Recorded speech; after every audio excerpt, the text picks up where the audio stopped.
Well, hello and welcome to this English lesson about phrasal verb. This is part one of at least 3 lessons, maybe 4. If we are ready to learn some common phrasal verbs in English, if you don't know what phrasal verbs are, when you have a verb and there have an on or off or out at the end of it, and somehow you have to figure out what it means. There are a number of that in English. Listen part 1. To learn them. You don't have to learn them so you can use them right away.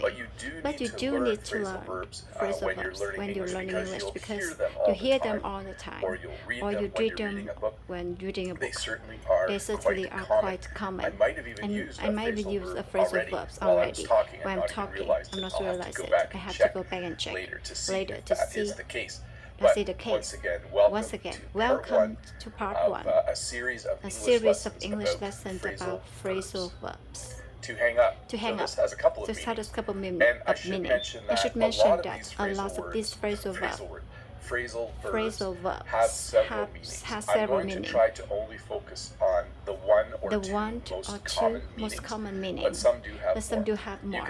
You can see here in the far picture someone's wash clothes. After you wash clothes, you should hang up your clothes so that they can dry. When you catch a dryer, put it in the dryer, but Chen and I don't.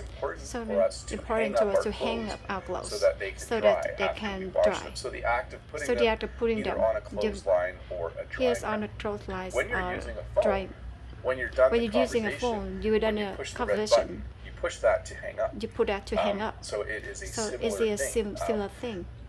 To ending the phone call. So you decide that you decide to hang up.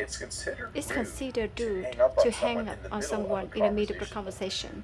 Usually it's nice to finish the conversation and then say bye, and then both people hang up at the same time. So 2 meanings of that: to put clothes on a clothesline, or to dry conversation. Or end a conversation. To show up. So my mom lives in an old age home now, and it's an old age home. Sometimes I show up. Sometimes I go to visit my mom, so I show up and say, "Hey, can I come up?" Because you have to in the lobby. You have to shoot button so it be let in. So sometimes I show up. So to show up can mean to arrive, to appear, to go somewhere. Sometimes. Here's another good example. My brothers and sisters came to my house. And we were waiting for them to show up. I told them, hey, show up after 3 o'clock. Anytime after 3 o'clock. We'll be ready for you have the Christmas party. And then around 3 o'clock, no one was there. And we were like, when will they show up? So in that situation, when will they arrive? To pull over. So if you're wondering, these lessons are always related to my life. That's usually where I get my idea. If you're driving a car on the road, and you decide that you want to, maybe you need a break, or you want to use your phone safely, it's important to pull over. It's important to slow down and go onto the side of the road. So when you're on the road and you go onto the side of the road, we say pull over. You're going to pull over. There's another use of this word, though, and this is why there's a police car in the thumbnail. Someone was asking that earlier. Because the police can pull you over. So the other day, I'm a little bit embarrassed. I was driving, and up ahead I saw flashing red and blue lights. And I also saw a whole bunch of vehicles on a side road. And I realized I was speeding.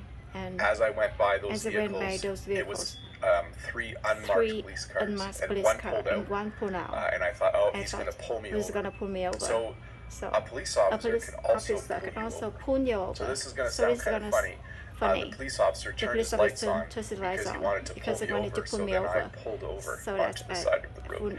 And did I get a ticket?